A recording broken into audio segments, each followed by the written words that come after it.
नमस्कार भक्तों, आज हम सुनेंगे सकट चौथ व्रत कथा। आप सभी का स्वागत है धर्म गाथा 77 भक्ति कथा में।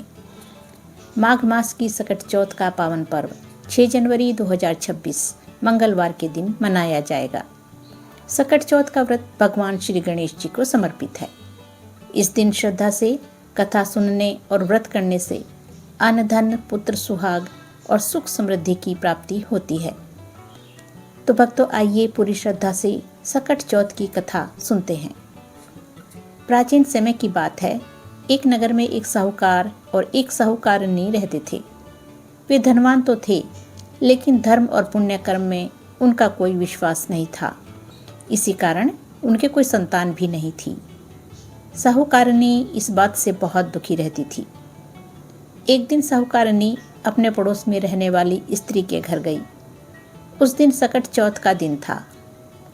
पड़ोसिन सकट चौथ का व्रत रखकर भगवान श्री गणेश जी की पूजा कर रही थी और कथा सुन रही थी।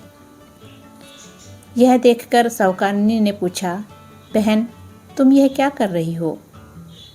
तो पड़ोसिन ने उत्तर दिया, आज सकट चौथ का व्रत है, इसलिए मैं गणेश जी की पूजा और कथा कर रही हूँ। साहूकारनी ने आश्चर्य से पूछा, इस चौथ का व्रत करने से क्या मिलता है?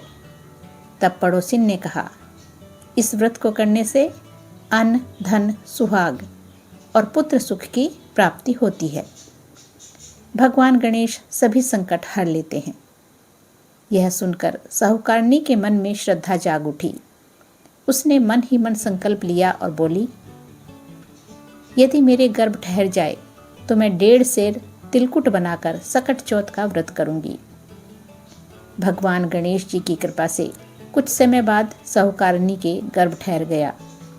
अब साहूकारनी ने कहा, यदि मेरे बेटा हो जाए तो मैं 2.5 सेर तिलकुट चढ़ाऊंगी। कुछ महीनों बाद उसके एक सुंदर पुत्र का जन्म हुआ। बेटे के जन्म के बाद उसने फिर कहा, हे सकट माता, यदि मेरे बेटे का विवाह हो जाएगा तो मैं 5.25 सेर तिलकुट चढ़ाऊंगी। लेकिन समय बीतता गया। साहूकारनी अपने वचन और मनोती को पूरी तरह निभाना भूल गई। जब बेटा बड़ा हुआ और विवाह का समय आया तो अचानक उसके बेटे पर भारी संकट आ गया। घर में दुख, चिंता और अशांति फैल गई। तब साहूकारनी को अपनी भूल याद आई। उसे समझ में आया कि यह सब सकट चौथ की मनोती पूरी न करने का परिणाम है। उसने सच्चे मन से भगवान गणेश जी से क्षमा मांगी। व्रत और कथा। अगली सकट चौथ को साहूकारनी ने पूरे विधि विधान से व्रत रखा। 5.25 सेर तिलकुट बनाए, गणेश जी को भोग लगाया, कथा सुनी और चंद्रमा को अर्घ्य दिया। गणेश जी की कृपा। भगवान गणेश साहूकारनी की श्रद्धा से प्रसन्न हो गए। उसके बेटे का संकट टल गया, विवाह सुखपूर्वक संपन्न हुआ और घर में फिर से सुख शांति लौट आई। तो भक्तों, जो भी भक्त सकट चौथ का व्रत श्रद्धा और विश्वास से करता है और अपनी मनोती को निभाता है, भगवान श्री गणेश उसके सभी संकट दूर करते हैं।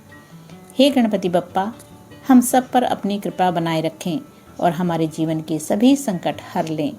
ओम गंगणपतये नमः। हर हर महादेव। वक्रतुंड महाकाय सूर्यकोटि समप्रभ निर्विघ्नं कुरु मे देव सर्वकार्येषु सर्वदा।